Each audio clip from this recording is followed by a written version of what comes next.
Olá pessoal, tudo bem? Este é o primeiro vídeo sobre experimentos para misturas. Então, experimentos para misturas são aqueles onde nós temos dois ou mais componentes ou ingredientes misturados nas devidas proporções para formar um produto final. E a pergunta que a gente faz nesse tipo de planejamento é a seguinte: qual a proporção ótima de cada componente para eu otimizar uma determinada característica do produto? Então, sempre que nós estivermos trabalhando com experimentos para misturas, nós vamos trabalhar com proporção de componentes, tá? E essa proporção pode ser em massa, em volume ou em fração molar, tá?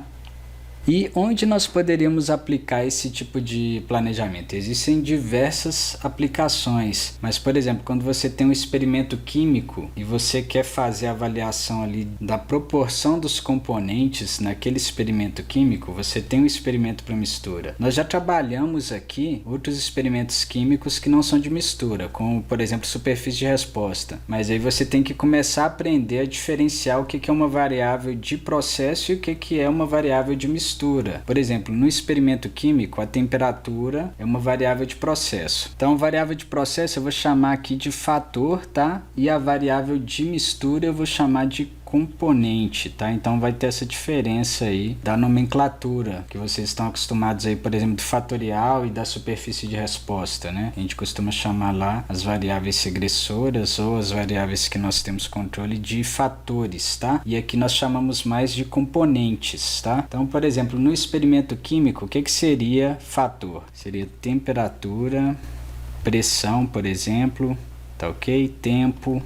O que seria componente? Seria o reagente 1, vou colocar aqui, ó, reagente 2 e, por exemplo, um reagente 3. E lógico, né? Existem vários outros fatores que a gente poderia considerar, né? E um determinado número de reagentes aí específico para cada caso. Então, além do experimento químico, né? Que eu acho que é uma das áreas aí que você vai mais ver aplicação aí de experimentos para misturas, a gente pode pensar também na indústria de alimentos. Por exemplo, se você vai fazer uma massa para macarrão ou qualquer coisa, você sempre tem aqueles ingredientes específicos.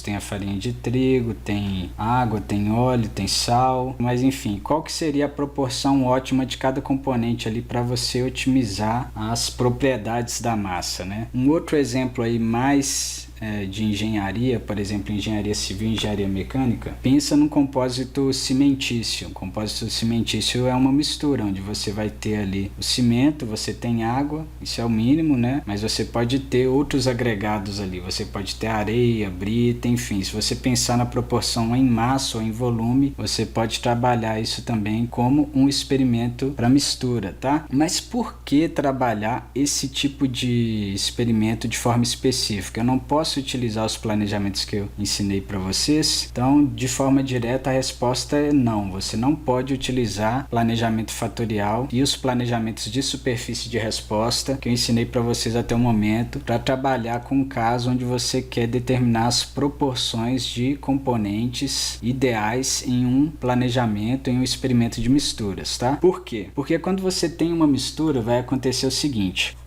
todos os componentes na mistura tem uma proporção entre 0 e 1, tá? Para i igual a 1 até o qésimo componente. Então, ao invés de k fatores, como a gente dizia no fatorial, aqui no caso de misturas, nós vamos considerar q componentes no planejamento de misturas, tá? Então, cada componente tem uma proporção, né, entre 0 e 1, proporção é sempre dentro desses limites, certo? E a soma para i igual a 1 até q das proporções de todos os componentes é unitária. Então, isso implica no seguinte, continuando aqui, ó, que se eu pegar um componente aqui, eu vou pegar o somatório para i igual a 1, ao invés de colocar aqui, eu vou colocar q menos 1 de xi, tá? E pegar o qésimo componente aqui e separar. Então, reparem que isso daqui, ó, é a mesma coisa que a soma para i igual a 1 até q de xi, tá? É isso aqui, esse lado esquerdo aqui. Então, simplesmente separei esse aqui da soma e tirei ele aqui do total do somatório. Mas, enfim, se eu separo qualquer componente aqui, o que acontece é o seguinte, ó.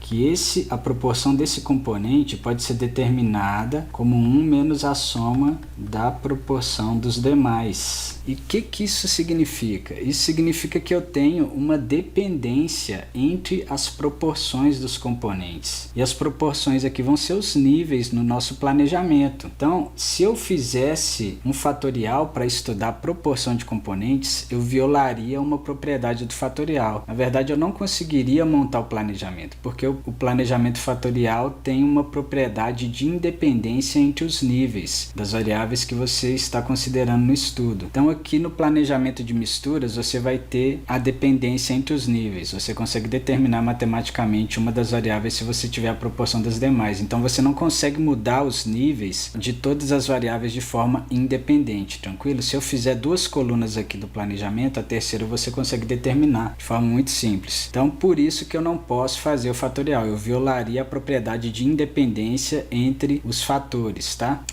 Aqui no planejamento de misturas, a gente tem essa dependência e, logicamente, isso vai implicar em propriedades aí específicas do planejamento, do modelo obtido também, tá certo? A gente vai ter a questão da multicolinearidade entre os coeficientes de regressão, tá? E, lógico, a gente tem que lidar da melhor forma com essa situação aí, tá? Mas também tem algumas coisas interessantes. O que eu acho muito interessante no planejamento de misturas é que é uma superfície de resposta específica. Então, sempre a gente vai trabalhar a otimização. Você está trabalhando com proporção, então você está ali no espaço entre 0 e 1 e que a soma de todas as proporções é unitária, portanto, você consegue otimizar as proporções de cada componente na mistura. E, além disso, você geralmente vai ter um número baixo de experimentos. Para conseguir um modelo de segunda ordem, se você tem 3 componentes, como nesse caso aqui, você tem um planejamento que você consegue fazer isso com 6 experimentos apenas, tá ok? Então, nesse sentido, é um planejamento interessante. Agora, é uma situação que você tem que ter muito cuidado na experimentação, né? Então, a questão de saber determinar corretamente a massa e o volume dos componentes ali na mistura, né? Mantendo aquela massa total constante ali. Isso, em cada caso, você tem que saber trabalhar da melhor forma, né, possível, para não acrescentar um viés ou um erro ali nos seus resultados, tá certo? Então, vamos entender isso aqui que eu não falei ainda. O que seria esse triângulo aqui? Esse triângulo aqui, nesse caso, ele está representando o planejamento aqui,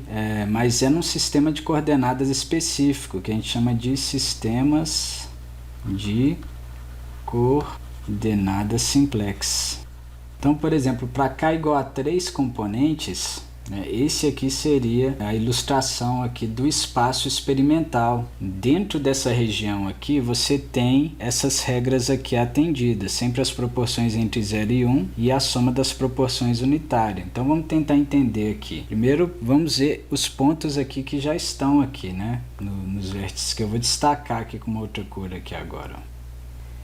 Aqui está muito pequeno, eu vou aumentar um pouquinho aqui, ó. Aqui seria x1, aqui seria x2 e aqui seria x3. Cada vértice nesse planejamento vai identificar um dos componentes do nosso planejamento, tá certo? Então, olha só, nesse vértice aqui, ó, eu teria uma mistura que a gente diz que é uma mistura pura. Seria um ponto no planejamento onde eu tenho 100% de um componente e 0 dos demais, tá? Então, aqui seria 1 para x1, 0 para x2 e 0 para x3. Tá? Agora, nesse ponto aqui, ó, eu tenho uma mistura binária. Eu tenho meio de x1 e meio de x2 em proporção, tá? Então, vai ficar assim, ó, meio e 0, tá certo? Já esse ponto aqui, ó, seria metade de x1 e metade de x3. Então, meio, 0 e meio.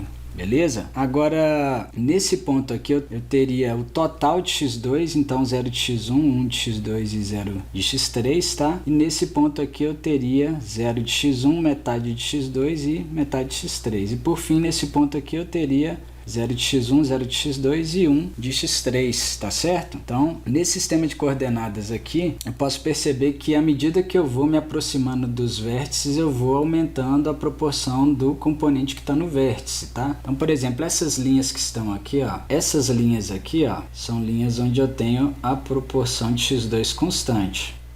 Nessa linha aqui, ó, eu tenho x2 igual a 0. Nessa linha aqui eu tenho x2 igual a 0,2. Nessa linha eu tenho x2 igual a 0,4. Nessa linha eu tenho x2 igual a 0,6 e nessa linha eu tenho x2 igual a 0,8. Vou colocar aqui a cor, para vocês saberem. Nessas linhas aqui, ó, eu tenho proporção de x1 constante, tá? Então a cor que eu usei aqui. E para x3 seriam essas linhas aqui, ó. Os pontos que eu mostrei para vocês aqui, ó, nos vértices são misturas puras e nas linhas são misturas binárias aqui, né? Mas tem casos aqui que eu posso ter os 3 componentes na mistura. Por exemplo, aqui, ó, se eu pegar esse ponto aqui, ó, qual que seria o valor de cada componente nesse ponto aqui? Nesse ponto aqui eu teria x1 seria 0,2, x2 seria 0,6 e x3 seria 0,2.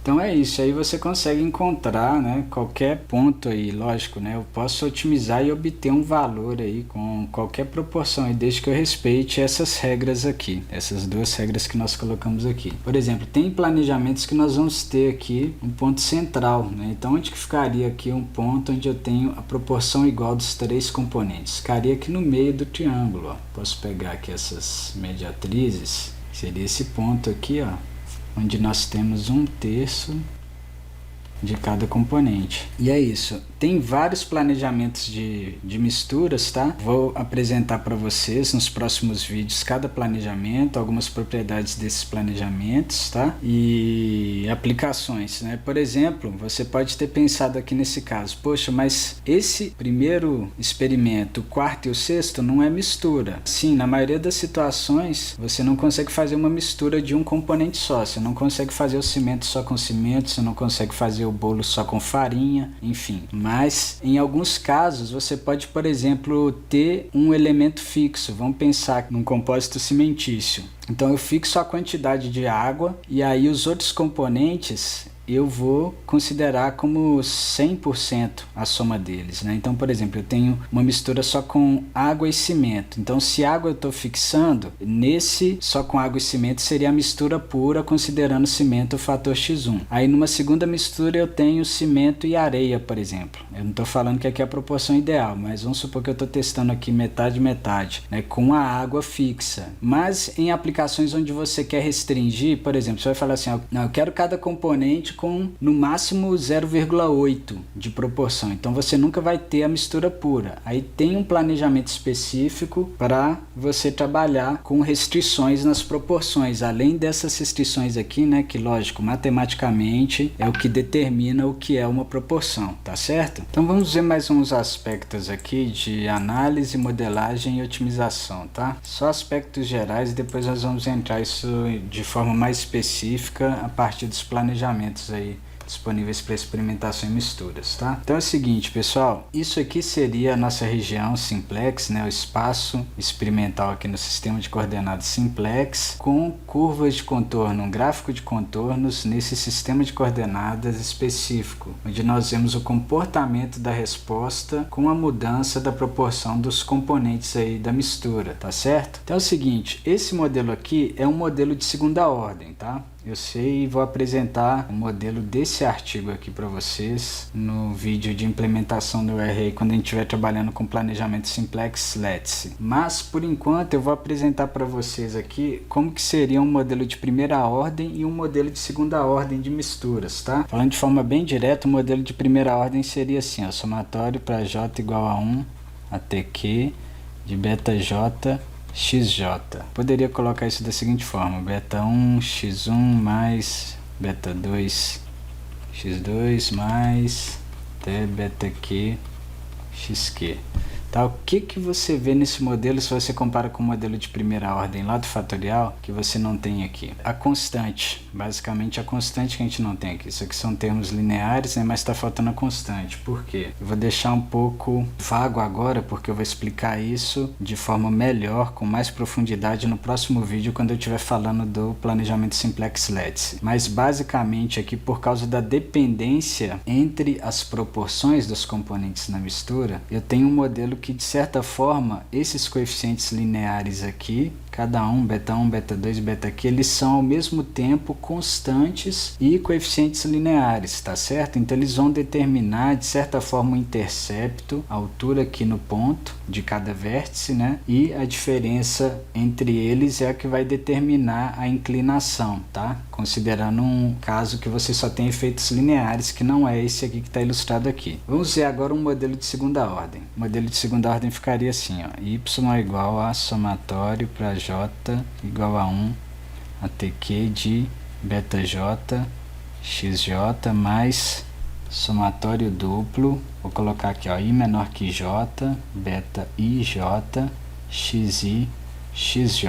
Esse é o modelo de segunda ordem de misturas, tá? E esse aqui é o de primeira ordem. Eu não vou expandir esse aqui não, tá? Depois a gente vê casos específicos aí. Mas por que que esse é um modelo de segunda ordem? Eu não tô vendo aqui... Sim, tudo bem, tem termos de segunda ordem, termos de segunda ordem mistos, mas eu não tenho termos de segunda ordem puros, que seriam termos quadráticos. Eu não tenho os termos beta i, xi ao quadrado, né? Cadê esses termos aqui no modelo? De certa forma você tem, justamente por causa da dependência. Então se eu tenho uma dependência de xi e xj para todo i diferente de j, então quando eu tenho aqui, por exemplo, x1 e x2, de certa forma ele é um coeficiente de interação e ele é também o coeficiente quadrático de x1 e o coeficiente quadrático de x2. Então acreditem em mim, esse modelo aqui, ó, vocês estão vendo curvatura nessa região simplex aqui, e ele é um modelo que é descrito com um polinômio dessa forma aqui, tá certo? E um outro detalhe que eu tenho que falar, né? Geralmente na experimentação para misturas, nós chamamos os modelos de polinômios de misturas, tá? Então esse aqui é um modelo de segunda ordem. No próximo vídeo eu vou mostrar para vocês matematicamente por que que ele tem aqui os termos quadráticos aqui, né? De certa forma aqui misturados, vamos dizer assim, com esses termos de segunda ordem mistos ou de interação, tá certo? Então basicamente aí esses são os primeiros modelos aí que a gente poderia conhecer de misturas. Agora, como que seria a questão da otimização? Vamos pensar aqui em análise rígida, tá? Então,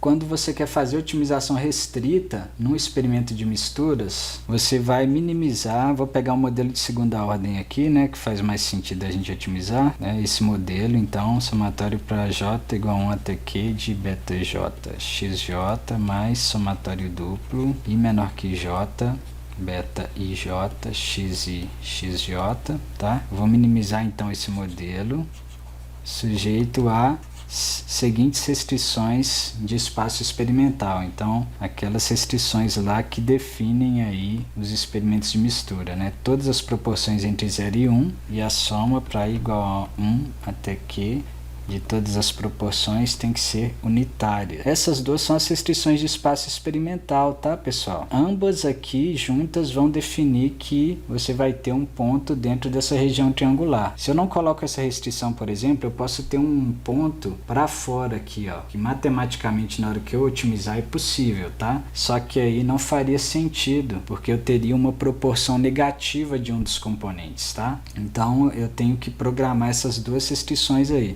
Tá certo? Aí você consegue resolver esse problema aí com o algoritmo de programação não linear, beleza? Então, pessoal, esse aí foi um vídeo introdutório aos experimentos com misturas, tá? E no próximo vídeo nós já vamos começar a entender um primeiro planejamento aí, que é o planejamento simplex lattice. E se você gostou desse vídeo, deixe seu like, se inscreva no nosso canal e ative as notificações. Muito obrigado.